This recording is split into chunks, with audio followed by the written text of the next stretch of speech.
What is up, my friends? You are very welcome along to this round of Premier League predictions here on Anfield Agenda. This is a new series that we started just before the international break. This week, the games are kicking off on Tuesday, Wednesday and Thursday in the Premier League. So I'm going to run through all the games, do my best to give you a score prediction. Feel free to play along in the comments section, drop a like on the video if you enjoy it. And of course, I'd love you to hit that subscribe button.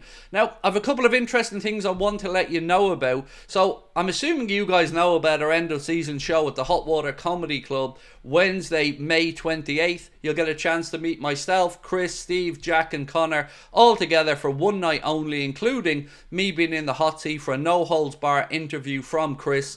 You can get your tickets to that show with the link in the description of this video. And also, bit of a breaking news story, this one, I'm also going to be there for the final day of the season as part of the Hot Water Comedy Club's big event. They're putting on lots of stuff during the day and I will be live from a one-man show that night as well, Sunday, May 25th. Check out the Hot Water Comedy Club or Blackstock Market for information on those tickets. They went on sale this morning. Right. Loads to get through with this one, so we're going to jump straight into the predictions, folks, and start off with the first game, which is Arsenal, who of course are trying to chase down Liverpool at home at the Emirates against Fulham.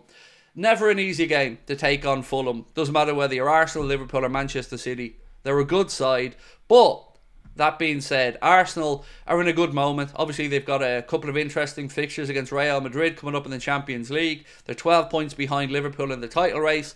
And if they have any chance, which I don't think they do, of catching us, well, they're going to have to keep winning. So what I've gone for here, ladies and gents, is a 2-0 victory for Arsenal. Now remember, they have Saka back training as well, so good vibe going through Arsenal at the minute, and that's why I think they'll get the job done. 2-0 against Fulham. Let me know in the comments if you agree or you disagree. Next up, it's Wolves against West Ham United. A kind of underwhelming season for both clubs. Wolves, of course, pulled away from the relegation zone, and West Ham, with a new manager coming in, have started to, well, look a little bit different. For this one, you're probably not going to be surprised to see what I've gone with. Looking at it all, weighing it up, I've ended up thinking to myself, you know what, Craig? Go with what looks obvious. So I'm going to go for a 1-1 draw here between Wolves and West Ham. Let me know in the comments, though, if you agree or you disagree with that one. Next up, and before I come into this one, just a little reminder that from next season onwards, when we get a chance to really kick this show off in the series properly, we will start reflecting on the scores from last week and keeping tabs of an overall score and stuff like that. But for now, we're just going to do it week by week. So let's have a look at Nottingham Forest against Manchester United. One of these two clubs chasing the Champions League places. Now, if we said this at the start of the season, let's be honest, how many of us would have predicted that that club would have been Nottingham Forest? And not just chasing. They're comfortably and deservedly in the Champions League places. So this was a difficult one to predict. United have been a little bit up and down. Ultimately, though, I do think Forest are going to get the job done. I think they'll win narrowly. And I've gone for Nottingham Forest to beat Manchester United by 2-1. And that's a result that would make my wife very happy. Not because she's like me and, you know, not into United. She's a Forest fan. So there you go. Nottingham Forest 2, Manchester United 1. That's my prediction. Next up, Bournemouth against Ipswich. Bournemouth, of course, chasing European football this weekend. They're taking part in the FA Cup quarter-finals as well. Difficult task against Manchester City. But against Ipswich, I think Iriola's side will have way too much for them. Ipswich have been, well, not great this season, along with Southampton, going straight back down. So I can only see this one going one way, and I think it'll be a very convincing scoreline as well. So I am going for a 3-0 victory for Bournemouth. And if they can get a win over Manchester City in the FA Cup and come into this game with even more confidence, it could be even worse than that for the Tractor Boys. So I'm going to go 3-0 to Bournemouth over Ipswich. Again, a very difficult one to predict here. You're looking at Brighton against Aston Villa. Again, two sides in pursuit of European football. Aston Villa, of course, still in the Champions League, and congratulations to Unai Emery's men for that, making their way to the quarter-finals, where, of course, they could have been facing Liverpool, but, well, we were beaten by PSG, so you know the rest. Brighton, on the other hand, a little bit up and down this season with their new manager, Fabian Hurlitzer, but, again, some good talent in there, and I think this is going to be an enjoyable game. As a neutral, I'll certainly be keeping an eye on it, and I've gone for Desmond. I'm going for 2-2 for this one. I think it's probably the most likely outcome, but of course, I want to know what you guys think about it. Do you agree with me? We're going to see a 2-2 draw, or do you think one of these sides will manage to get to 3 points? Next up, Manchester City versus Leicester City. Now, if I was doing this last year and Leicester were up, this could have been 5, 6 or 7. It could have been anything.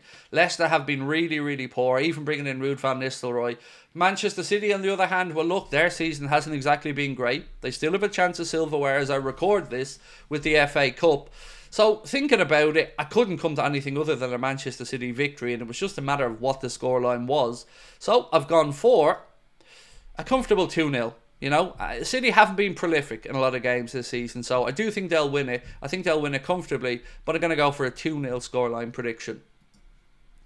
Newcastle against Brentford. Obviously, Newcastle this weekend celebrating that League Cup victory over Liverpool, a deserved victory over Liverpool, and congratulations again to Newcastle for that one.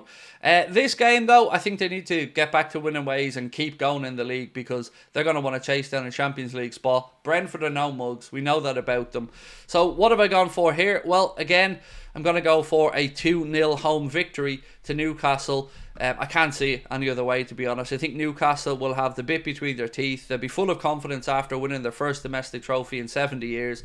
And I do think they'll get the job done. Whether it's by 2-0 or not, let's wait and see. But of course, let me know in the comments if you agree or disagree with that one. So we've 3 games left to go. This one, the Southampton versus Crystal Palace game. Look, it's surely going to be a Palace win. Southampton are gone. They're not playing great football. They're too open. They're very easy to attack. And I think Crystal Palace, although they may have, struggled at times early in the season, have certainly put together a great run of form. Look like they're doing a lot of great stuff for Glasner, who's turned the club around and continued the good work from the chairman and previous managers before him. It probably even kicked on, if I'm being honest with you. I didn't expect this when he came in. But results-wise, well, I'm going to go for a narrow away win in this one. So, Crystal Palace to win by 2-1 against Southampton. Let me know whether you agree or disagree with that one. 2 games to go, and the next one, of course, is, well, the one I'm most interested in as a Liverpool fan, the Merseyside derby. The one at Goodison Park, well, that still stings because of that late goal, of course. This one, well, you wouldn't be surprised to see that I'm going to back Liverpool to win. I think we have to. We need to put the cup final behind us. We need to put losing to Paris Saint-Germain behind us. And we need to start zeroing in on that Premier League title number 20. And I'm backing the Reds to get the job done in this one by 2-0. Mohamed Salah to get back to goal scoring ways as well. And of course, I'll be interested to see if Arne Slot starts with Federico Chiesa through the middle.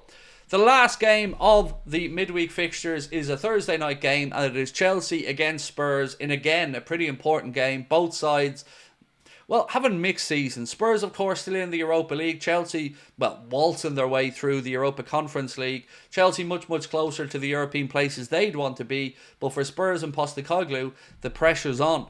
So, initially my instinct was to go and think Chelsea are going to win this game. But I always underestimate Spurs in these ones. So, in the end, I'm going to go for another 2-2 draw.